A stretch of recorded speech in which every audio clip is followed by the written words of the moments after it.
పెద్దపల్లి పట్టణం, పెద్దపల్లి మండలం, కాలువ శ్రీరాంపూర్, ఉత్కపల్లి, ఎలియేడు, చూలపల్లి, సుల్తానాబాద్, అట్లాగే బసన్నార్ పోలీస్ స్టేషన్ పరిధి, ధర్మారం, ఇదంతా కూడా పెద్దపల్లి డివిజన్ అనేది మీ అందరికీ తెలుసు.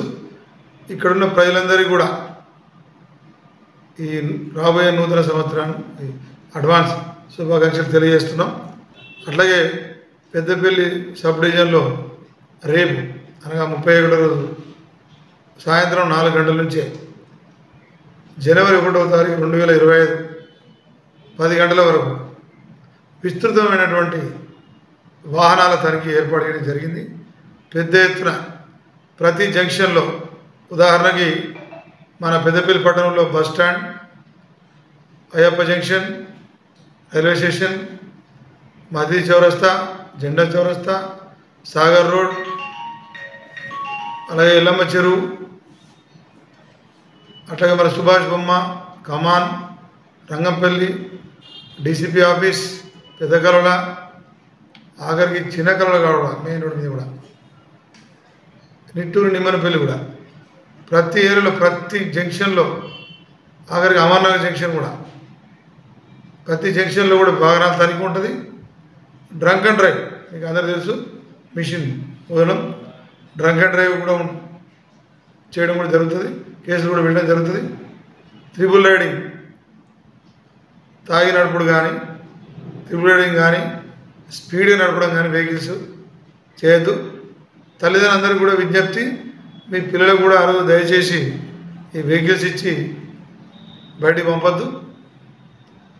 ఒకవేళ పంపితే త్రిబుల్ రైడింగ్ చేసినా, లైసెన్స్ లేకుండా సింగిల్గా నడిపినా, తాగి బండ్లు నడిపినా ఎట్టి బస్సులో కూడా ఉపేక్షించేది ఉండదు.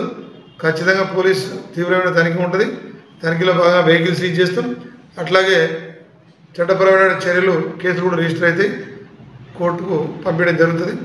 కోర్టు జైలు పంపుతుందా, ఫైన్ ఎత్తుందా, భారీ ఎత్తున అనేది ఇది మీ అందరికీ తెలుసు. ఇప్పుడు ఏం జరుగుతుంది, ఈ మధ్య చట్టాలు కూడా కొత్త చట్టాలు వచ్చినాయి జూలై నుంచి. కొత్త చట్టాల ప్రకారం కూడా శిక్షలు కూడా కఠినతరంగా ఉన్నాయి. ఈవెన్ డ్రంక్ అండ్ డ్రైవ్ కూడా శిక్షలు చాలా గట్టిగా ఉన్నాయనే విషయం మీ అందరూ గమనించాలి.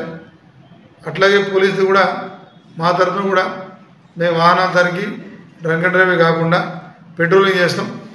దయచేసి మీ అందరికీ రిక్వెస్ట్ ఏంటంటే, సుల్తానాబాద్ కావచ్చు, ఇక్కడ కావచ్చు, ఎవరు కూడా మద్యం సేవించి ఏ వాహనమైనా నడపొద్దు. రెండోది ఏంటంటే, ఇది జనవరి 1 అంటే కొత్త రిజల్యూషన్స్ అంటే సమీక్షించుకునే సమయం ఇది. మనం ఈ సంవత్సరం అంటే 2024లో ఏం చేసినాం, మంచి ఏం చేసినాం, చెడు ఏం చేసినాం, పొరపాట్లు ఏం చేసినాం, మంచి చేయడం వల్ల మనకు వచ్చిన మంచి ఏంటి, మన వల్ల ప్రజలకు 10 మందికి లాభం జరిగింది ఏంటి, రేపు ఇప్పుడు మనం చేసిన పొరపాట్ల వల్ల మనకు జరిగిన నష్టం ఏంటి అనేది సమీక్షించుకొని పద్ధతిగా పేరెంట్స్తోని, కుటుంబ సభ్యులతోని ఆహ్లాదంగా, ఆనందంగా, ఉత్సాహంగా ఇంట్లో మంచిగా అందరూ కలిసి సంతోషమైన వాతావరణంలో ఉండే సమయం ఇది. అంతేగాని రోడ్లెక్కి విచ్చలవిడిగా మద్యం సేవించి ప్రాణాలు కావచ్చు, ప్రమాదాలకు గురి కావచ్చు, కాలో చేయో విరిగితే ఒక 6 నెలలు బెడ్డింగ్ ఉండడం, లేకపోతే నిజంగా ప్రాణాయం పోతాను ఒక కుటుంబ సభ్యులు, మిగతా కుటుంబ సభ్యులు ఎంత బాధపడతారనేది జరిగితే కానీ తెలియదు. అటువంటి విషయాలకు దయచేసి ఎవరు కూడా అవకాశం ఇవ్వద్దు. ఆ పరిస్థితి ఇవ్వద్దు. ఏదో 1-2 గంటల సంతోషం అనే ఫీలింగ్ కోసం, అది సంతోషం కాదు, సంతోషం అనే ఫీలింగ్ కోసం, అది సంతోషం. మందదాయి బండి నడుపుతూ సంతోషం, మందాయి 100-200 స్పీడ్ నడుపుతూ సంతోషం అనేటువంటి ఫీలింగ్తో మీరే కాదు, అవతల వాళ్ళ భవిష్యత్తు కూడా నాశనం చేయొద్దు.